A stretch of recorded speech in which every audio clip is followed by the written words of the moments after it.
What I'm gonna show you is something probably you're already doing now, but if you're already doing it, great. This could be a reminder. If not, this would be um, a chance for you to set it up, right? So I'm talking about setting up 2FA, or again, usually it's also called MFA. So 2FA is two-factor authentication, or the other name is MFA would be multi-factor authentication, which just basically means that besides having your username and password to log in, you have another step of authentication that you need to set up, right?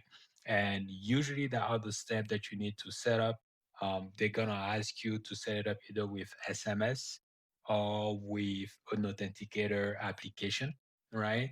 And for the different authenticator application there, you have quite a few.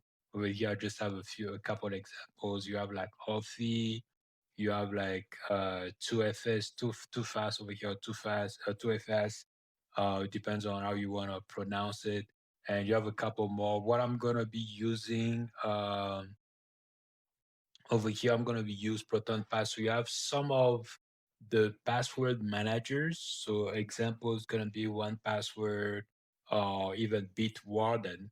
If you're already using them as password manager, they have a way of storing as well the 2FA token that's going to be generated, right? And we're going to get there.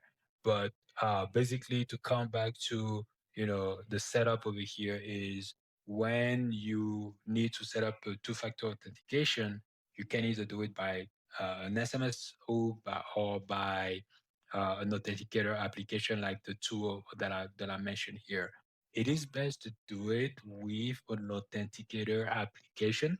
The reason that is because it's more secure. With SMS, you have uh there is a vulnerability where hackers can actually do some type of SIM swapping. So let's say your data is breached. It's not only going to be the username and password that's going to be found in the dark web.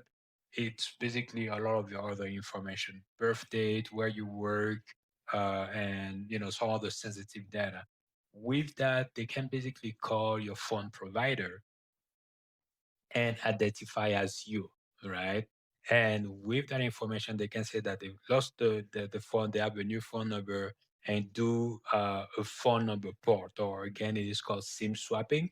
So with the SIM swapping, even though you have set up two-factor authentication, when the code of the two-factor authentication is going to be sent to the SMS, because they have done a SIM swapping, the code is no longer reaching you. It's gonna reach the bad actor, and at that point, they basically have access to your online property and just do whatever they need to do, right?